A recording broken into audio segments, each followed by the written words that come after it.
He's about to walk in, but I'll keep talking while he's not quite ready to come in. I think he's catching up with a few people. It's a great pleasure to have him here tonight. He does come regularly. He's actually the pioneer who started. He's the mind behind the loft. At the loft here, we do yoga, meditation, we do all sorts of amazing things. We do cooking classes as well. And all that began with Devamrita Swami's mind and intellect behind it all. So let's give him a great round of applause.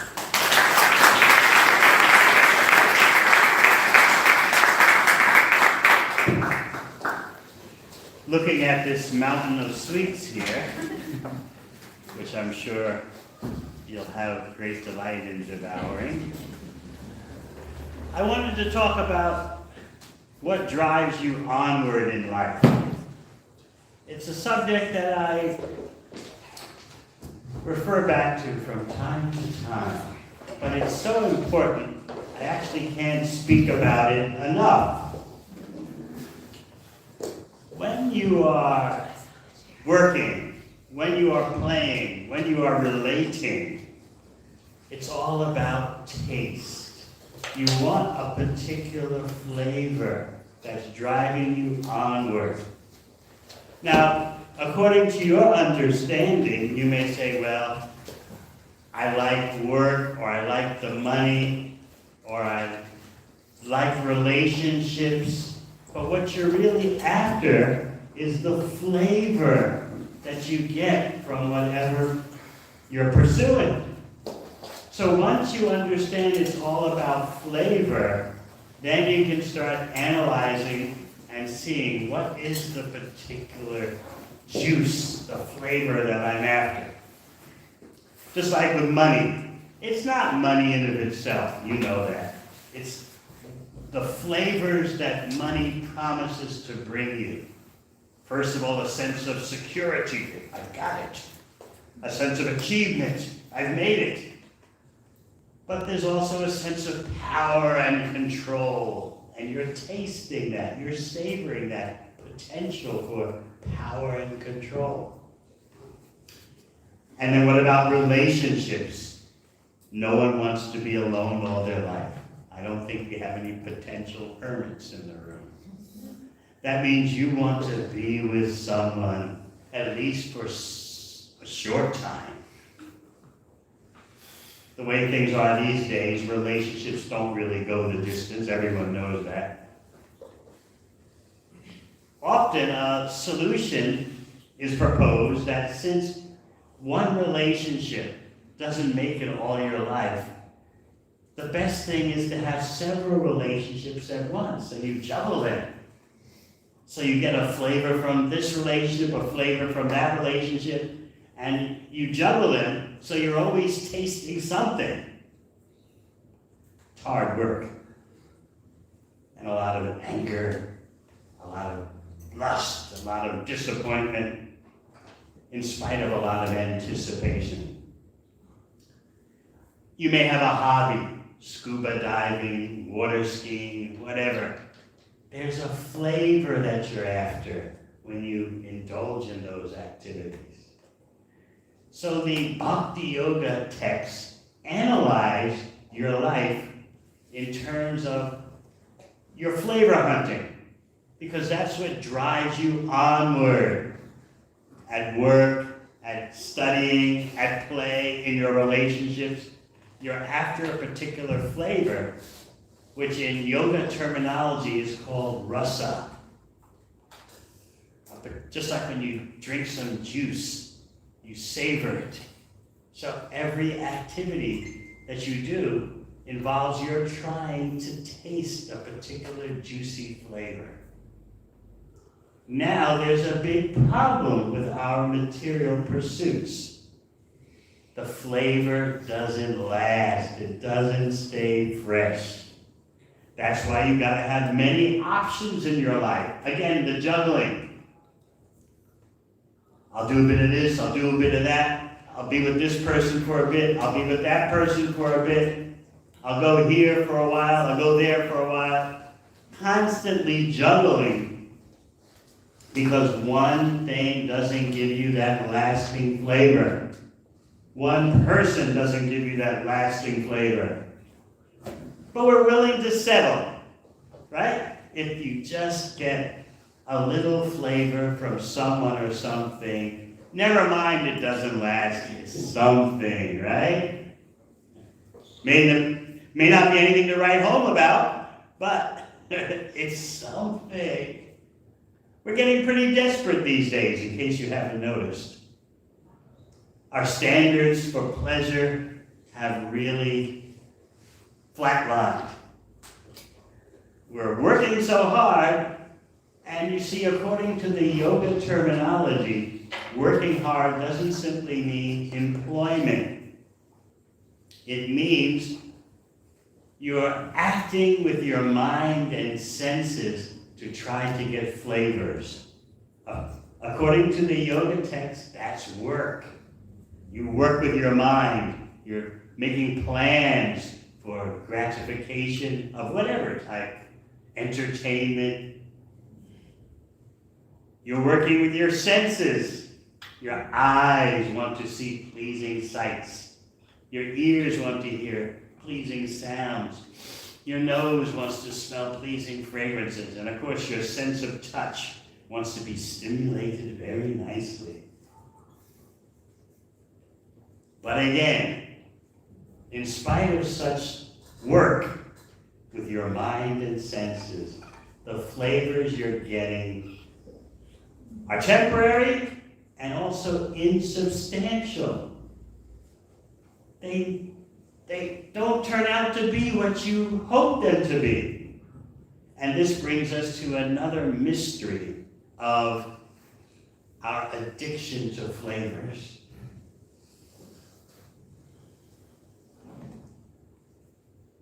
Think about it. You can't keep up with your favorite activity or favorite person 24/7 without wanting a break. That shows you something. It shows you that the flavors won't fulfill you. But you don't think about it that way. You just think, I'll stick with this as long as the going is good. Even though it's not going to last, let's see how long I can stick to it. So you're really making adjustments in your life to cope with the ongoing problem of temporary flavors. They either stop or they lose their attractiveness, just like a carbonated beverage loses its fizz. But we don't want to face that frustration. We just take it to be part of life. The thrill comes, the thrill goes, you just gotta keep on going. But why should we keep on going? Who told you to do that? Well, everyone else is acting in that way. There doesn't seem to be anything else on tap. This seems to be the only game in town, chasing temporary flavors, working, as the yoga texts call it. In fact, in Bhagavad Gita as it is, the prime Bhakti Yoga text, you'll find that not only is your sense activity defined as work, it's also defined as a struggle. That doesn't sound too enlivening, does it? No one wants to think of themselves as struggling. You want to have an impression of yourself that you're involved in a legitimate pursuit of happiness, like everyone else. Sometimes you may have to work, or in other words, struggle a bit, but you want to feel that your life is normal. You get your fair share of problems, you get your fair share of surprises, pleasing surprises. Somehow or other we keep going. So what is it that keeps our nose stuck to the grindstone. We think this is the only game in town. There's nothing else. So we really need some higher knowledge and higher information. Let's talk a bit about how the yoga texts analyze human society. It's quite different from how we would do it today. If you want to analyze society today, you might come up with, well, there's the wealthy class, there's the middle class, there's the poor class, or you can divide society in terms of gender preferences or ethnicity, which is getting harder to do because everyone's getting so mixed in their genealogy. There's so many material ways you can try to cut the cake. But let's hear how the yoga texts do that. There are various classes according to how you pursue a higher enjoyment. So what's the lowest class? The yoga terminology is that they are called karmis. Just like yogis, karmis. A karmi is someone who is dedicated to, guess what? What do you think? Karma. A karmi is dedicated to karma, just as a yogi is dedicated to yoga. So when you're a karmi, you are concerned with how to act. That means karma, because every action has a reaction. How to act in such a way that I get the best outcomes, the best reactions. So, according to the yoga text, if you're actually going to be a genuine materialist, you want to get the biggest bang for your buck, meaning the biggest and best karmic reaction to your actions. So you're always calculating. This is the standard, by the way, of real materialism. You know that what I do today influences what I get tomorrow. And tomorrow doesn't simply include this lifetime. So the genuine materialist is concerned with life after life. I want to act in such a way now so that I will have an enjoyable future. And the enjoyable future is not just in this lifetime, but I want to enjoy the next lifetime too. You see a trace of that in the standard Western Judeo-Christian religions. Be good now and you go to heaven. To which most people today would say, never mind the hereafter. I want to feel good right now. But the real standard of materialism is you want to be materially happy now and in the future, in the coming lifetimes also. So in other words, if we call people a materialist today, you're actually giving them an undue compliment. Because a real materialist thinks, I am this body, I am the mind, and I want to have the best possible happy reactions in the future. And that future includes the next lifetime. How many materialists do you know like that?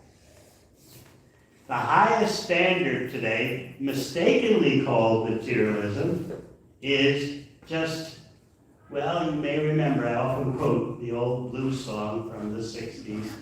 Hey everybody, let's have some fun. You only live but once, and when you're dead, you're done. Let the good times roll.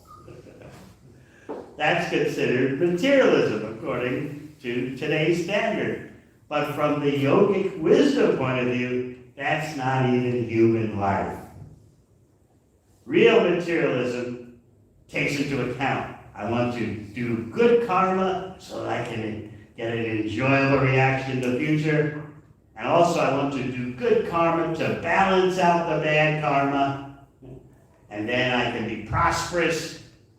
I can have some stability and security in my material affairs. I want the good stuff in life, and that only comes by my doing good activities. So where do we see that standard of real materialism? We don't see that today. We have billions of human beings acting in darkness as to the reactions to their actions. They don't know about karma. They just think, you just do what you gotta do and you look around and see what everyone else is doing. You try to work something out for yourself, and that's the way it is. It doesn't get any better than that. You do the best you can. Surely the universe will take care of you. If there's an afterlife, the universe will somehow give you a good deal, because after all, we all think we're good persons, right? We're not the best, but I'm sure you would agree about yourself. You're not the worst, right? You're not the biggest saint, but you know a lot of sinners who are worse than you. So what's there to worry about? You just take every weekend as it comes. Try to get some good stimulation, some good gratification. You chop and change partners, you chop and change jobs, and something will work out somehow, right? What else can you do anyway? Is there another way to live? So this is why I'm explaining to you the various yogic classifications of society. So what we just talked about, the let the good times roll, if it feels good in the moment, just do it. From the yogic point of view, that's not considered human. The animals are the most expert creatures in living in the now. And the animals don't have to take any mindfulness workshops to focus on the now.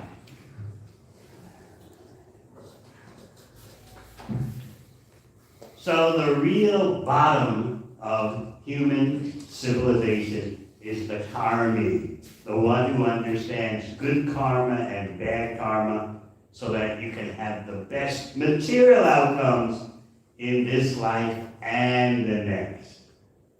All right, what's higher than that?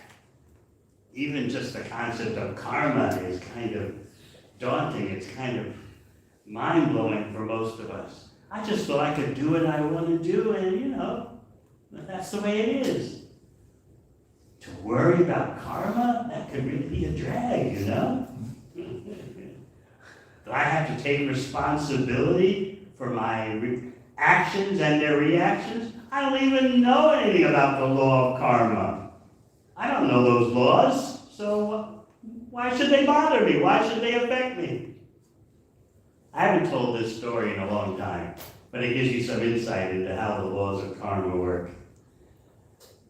This is when my first few years in New Zealand, 30 years ago. So, I was coming from a program at our first loft, which was located on Broadway in Newmarket. And I finished the program. It was about 10 o'clock at night when I got into the car and was driving back to the ashram where I stay. And I was driving on, I think it's Balmoral Road. Anyone from that part of Auckland? It's got two lanes on each side, right? And a strip up the middle. So it was 10 o'clock at night. There was no one on the road. Of course, Auckland traffic since then has got a bit more intense. But at 10 o'clock at night on Balmoral Road, empty. So yeah, I was driving a bit fast. There's no one else on the road. And After a while, I saw some red lights flashing behind me. And so the police pulled me over. And the officer came to my window and said, you know, you were driving at 110 on the street that's limited to 60. One item, I learned how to drive on the Autobahn in Germany, so where there's no speed limit. So that's how I learned to drive. So anyway, the officer was saying, you know, doing 110, and the maximum speed allowed, I think back then was 60 on Balmoral Road. I said, but there's no one on the road. He said, that's all right, that's a fact, but still, you're going faster, much faster than the limit. And then he said, oh, but where's that accent from? He said, maybe. I said, I got it, you're a tourist. I said, yes. I'm a tourist. He said, well, New Zealand always wants to be kind to our tourists. So much of our economy depends on tourism. All right. You seem to be a traveling man. This is your first time to New Zealand, and you just didn't understand the traffic laws. Okay. I said, yes, you got it right. Thank you, officer. You understand? And then he said, let me see your driver's license.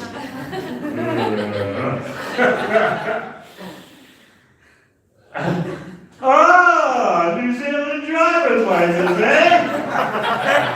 Let me hereby write you a $150 ticket. He said, I bet you'll never drive this fast again. And I never have. So I got the reaction. Even though I thought I was fine. There were no cars on the road. I wasn't harming anyone. But the officer said, the law is the law. Never mind how many people are on the road with you. You've got to follow the law. So that's a striking example for how the laws of karma work. You might say, well, I didn't know anything about the laws of karma. I was just doing what I needed to do to feel good, to feel all right. So what's the problem? But the yoga texts call this, is a Sanskrit terminology for it. The yoga texts abound with various Sanskrit terminologies that have no exact equivalent in English. Because in English, well, English is the language, for making money, for doing business. It's the world's business language. Just like French is supposed to be the language of romance. Anyone from France here? Yes. And I've asked, and it's been confirmed, that in France you really do say, ooh la la. So it's supposed to be the language of romance. And Sanskrit is the language of self-realization. It's the language of enlightenment. So it has terms that don't exactly translate into English, but we'll do the best we can. So this notion that because I don't know about karma and its laws, I won't be affected, this is called avidya, ignorance. That could have been me thinking, I don't know the laws, the speed laws, so therefore, no problem. But you would say, if you're on the road, you need to know the code, right? You need to know the road code. So similarly, the yoga text said, if you have a human body, you're meant to understand the laws of existence, and that means the laws of karma. This is not expected. This knowledge is not expected to be possessed by animals, insects, birds, trees. A human being, however, just by the fact that you have a human body, you're expected to have knowledge of karma. So that's why from the yogic wisdom point of view, knowledge of karma and acting like a karmi is considered the lowest level of human existence. But we don't even have that today. So from the yogic wisdom point of view, we're really out of it.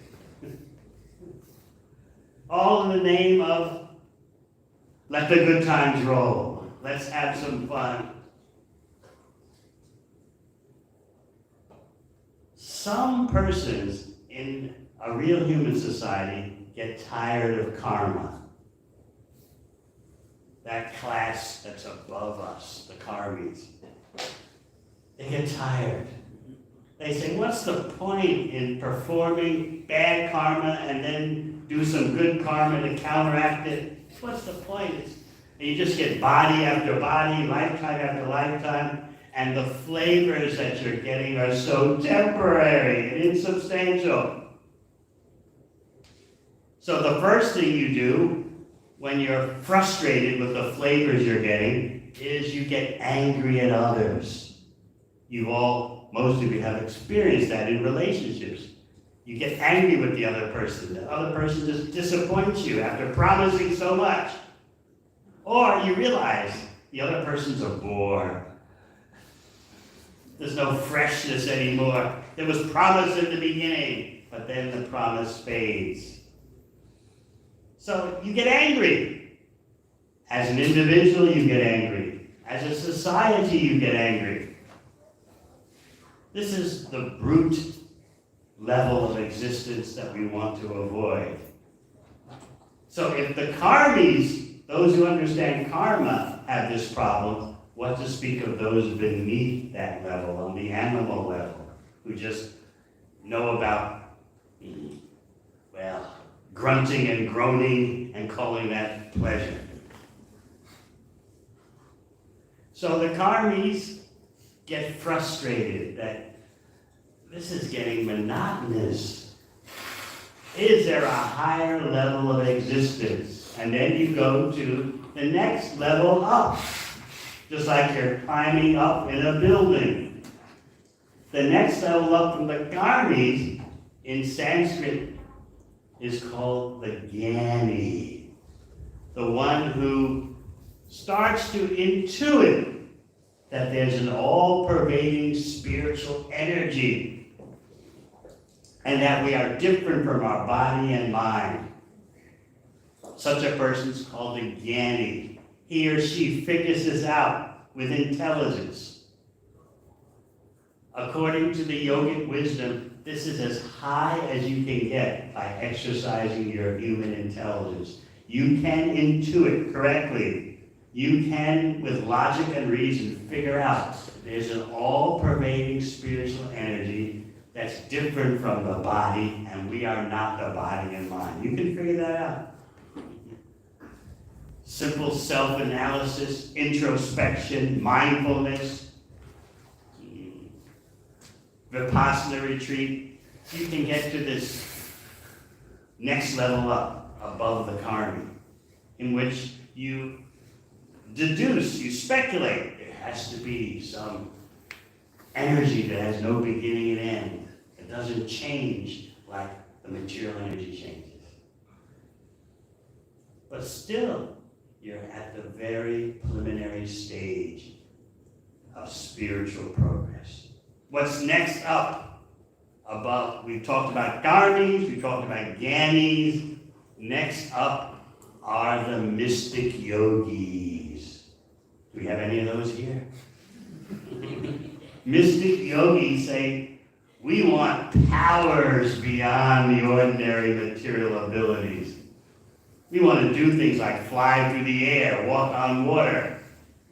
Not like the so-called mystic yogis, the psychics that you hear about today. You know, the ones who can bend a spoon with their mind. That's considered kids' play from the viewpoint of a genuine mystic yogi who knows how how to exist outside his or her body, enter and re-enter your own body at will, how to transport yourself at the speed of mind. In Western so-called civilization, this sounds very, travel at the speed of mind, outside of my body. Because for persons brought up in the Western world, if they just hear about someone walking on water, they think, wow. Whereas in India, you talk about someone walking on water, and it's just an everyday event. So everything depends on your cultural perspective. So the mystic yogi has powers beyond what we can imagine. And it's not just that you learn how to levitate 10 centimeters off the floor. You actually can not only fly, but you can fly to other planets at the speed of mind. So the yoga texts describe all that. So that is the next level up, the mystic yogis. At the top sub-level of the mystic yogis are those who want to meditate on the supreme consciousness in the core of everyone's being. They're the top of the mystic yogis. They understand that within every individual is the presence of the supreme consciousness. But then these topmost mystic yogis can often make a mistake.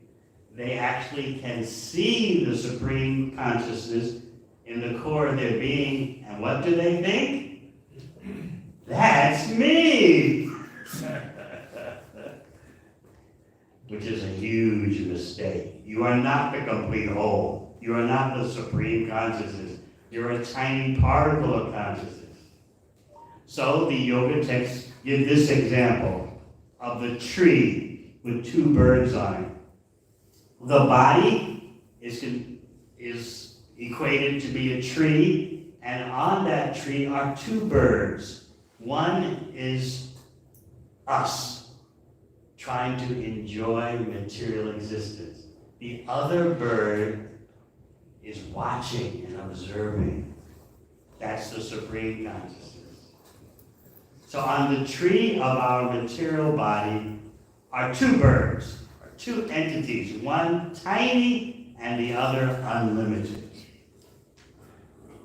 So the topmost mystic yogis can see that supreme consciousness at the core of everyone's being, and the best of them know that I am not the supreme consciousness. I'm a tiny particle of consciousness, meant to exist in a harmonious relationship with the supreme consciousness.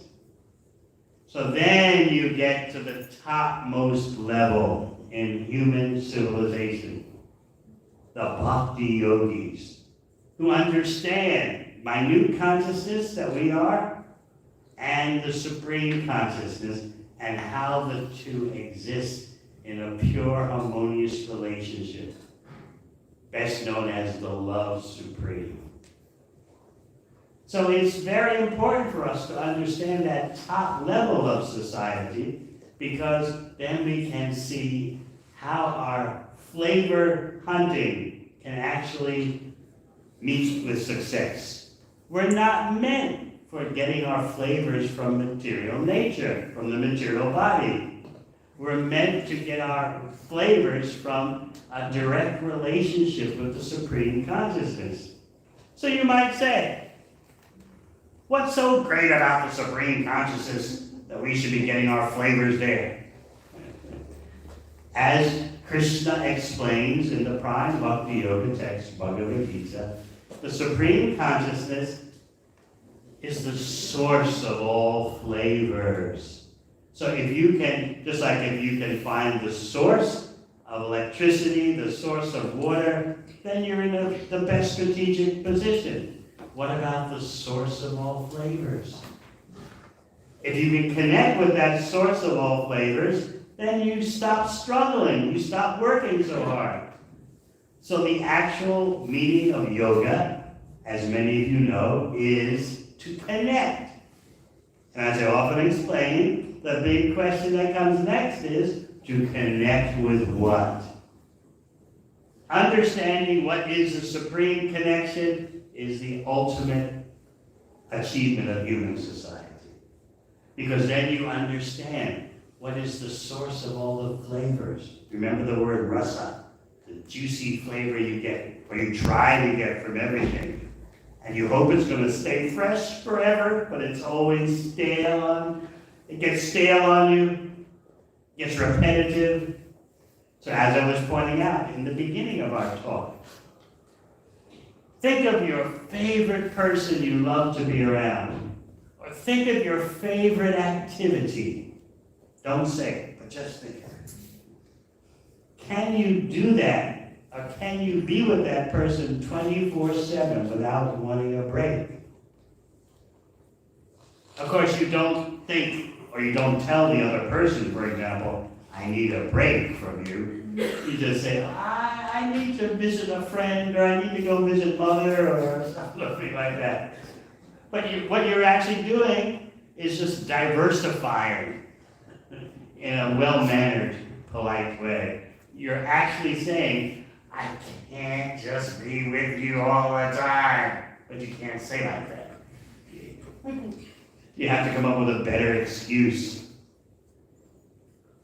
So this will teach you the basic problem of material existence. Whatever your favorite activity, I don't know, stamp collecting or whatever. Just don't say what it is. It's probably something monks can't do.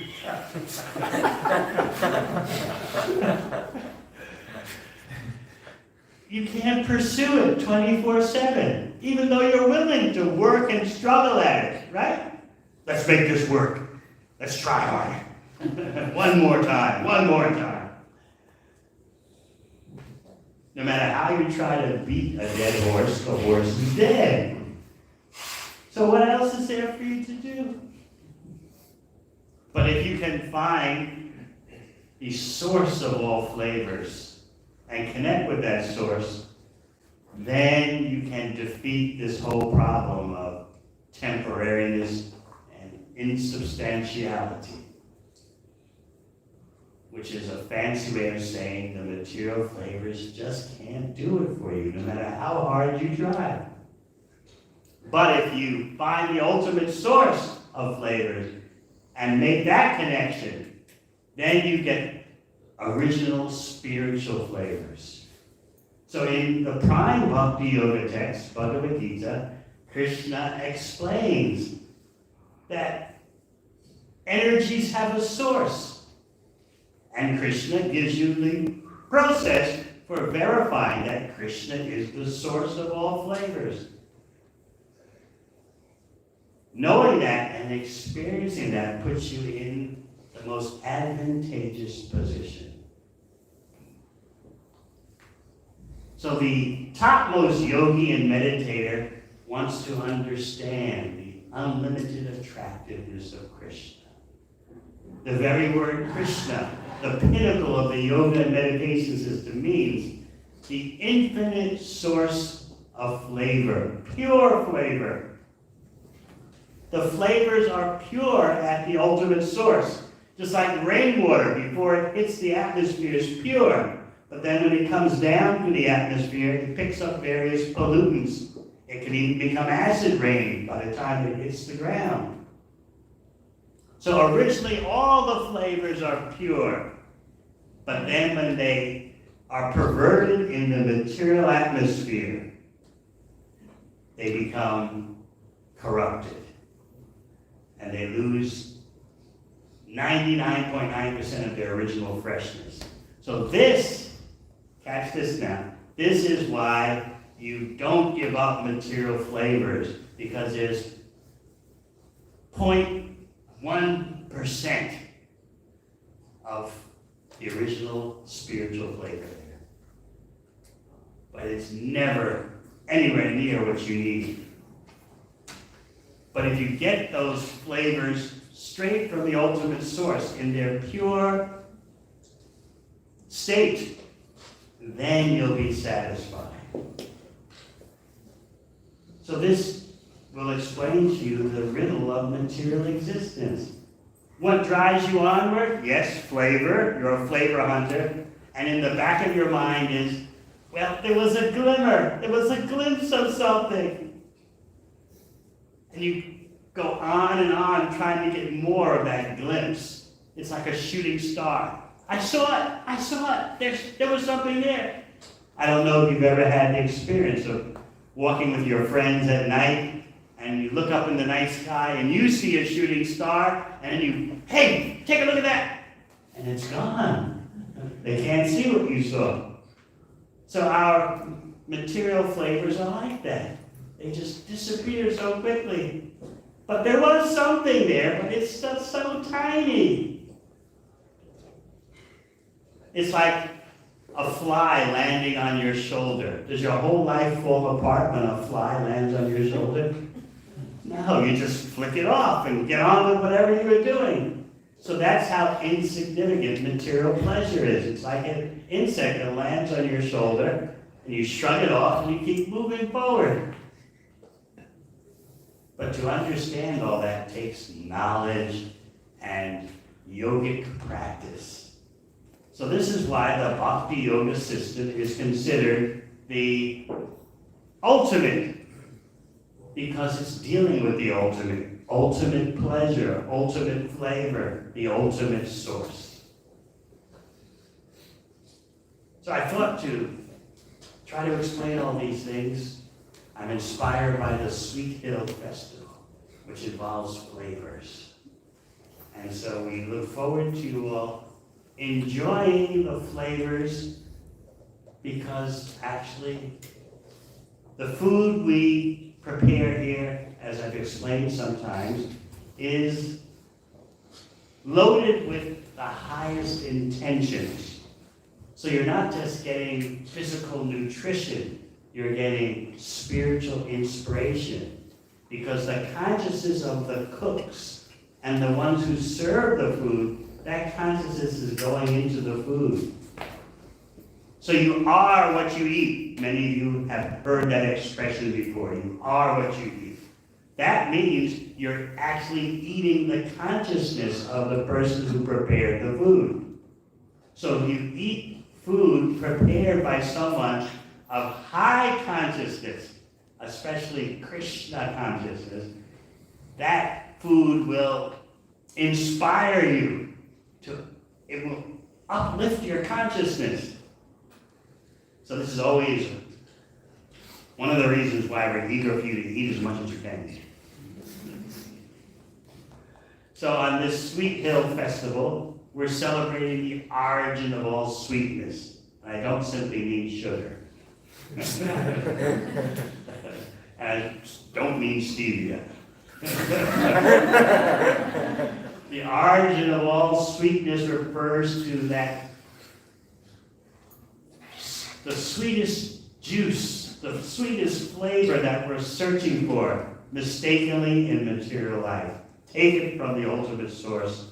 You'll be a yogi and your life will be successful. Thank you very much.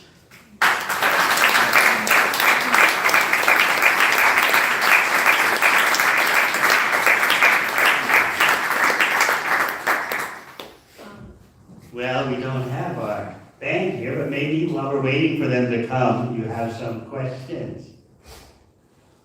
Yeah.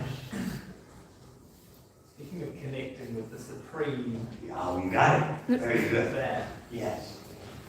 is there any way to do that as not through material in some way? When you take the method of connection from the ultimate source, that's not material. Can you give an example of taking it? Yes. We have a manual here for how to do that. It's called Bhagavad Gita, the Song of the Supreme Opulent One. You can sing, right? Well, the ultimate source also sings. Otherwise, how could you, tiny you, sing if the ultimate source can't sing? But there's a difference in what the sound vibration is the knowledge that's being conveyed. There's a big difference because you're a tiny particle of consciousness and Krishna is the supreme consciousness. I recommend you read Bhagavad Gita. Anyone else? That was a good one. Yeah. So, for the expectation to live karmically, Mhm. but you're using an example of someone who doesn't know the rules of karma, Yeah. would you say that's within your subconscious to know that? Or how would you then, if no one's going to teach you? It's your responsibility as a human being to know the road code. If you look in the mirror and see a human body, that means you're meant to find these things out. You remember what I tried on the policeman? Yeah, I'm a tourist. Yeah. Where do I go? Let me see your license. Oh, New Zealand driver's license, eh? You want to know. You got the license, you're supposed to know the road code. You got a human body, you're supposed to know. That's why I said we're right now in human society below the karmic level. We're on the level of ignorance. But you're meant to do something about that. Very good question. Yes, way in the back. Is there a particular practice or insight or whatever that you can recommend as to specifically making it easier to brush off the flies or making more things seem like flies or more fly-like? Yes, in Bhagavad Gita you'll find that Krishna talks about rising above distress and happiness. So, well, I can understand rising above distress, but who wants to rise above happiness? But both distress and happiness, the Bhakti Yoga texts explain, they come and go like the winter and summer season. There's a level of fulfillment beyond happiness and distress. And then, with that kind of knowledge and practice, spiritual practice, you will consider the onslaughts and the disappearance of happiness and distress to be so insignificant. Part of the practice is the mantra meditation. This is why we stress the Krishna mantra here. It's because it's prescribed, it's the script given by the yogic wisdom for uncovering your spiritual identity and your relationship with the Supreme Consciousness. So when you have that spiritual awakening, which is genuine, not just religious belief, because you may believe you're this, you may believe that, this isn't, that isn't, but are you the body and mind, or are you something different than the body and mind? Real spiritual wisdom begins from there. So, by your mantra meditation practice, the Krishna mantra, you revive your dormant spiritual awareness. And therefore the material energy doesn't harass you. In order to give up the inferior experience, you have to have the superior experience. Otherwise you'll go right back to the inferior. So that's a very good question. You get a special treat tonight. Anything else? Yes. I was just wondering, like, Go on. one step. I'm just signaling to the master of ceremonies, where's our band? I'm the band. Oh, okay. Thanks for telling me. We can have one more question. Oh, sorry. No, go ahead. What's right like ahead. one step normal people can take to kind of like up level, Say, like- how can normal people? like people who aren't really like kind of new to this? Like, what's one step they can take in their daily lives to Oh, kind of? fantastic question. I'm glad I just explained for about an hour that we don't have normal people in society today. They're not even on the karmi level. Oh, They're beneath that. But yes, what's the practical first step you can take? Beautiful question. Learn the Krishna mantra meditation and make it a daily part of your life. You'll get results. It's not about belief or blind faith. It's about the practical application of wisdom. Okay? thanks. And if you want to know more, our staff members would be delighted to tell you more. My purpose here in giving this talk is basically just to provoke you a bit, poke you a bit. You can go to a higher level, you can do it. If I've tapped you on the shoulder a bit and caused you to think about things a little more deeply, I've done my job, I've earned my pay. They don't pay me, don't worry. All right, thank you very much.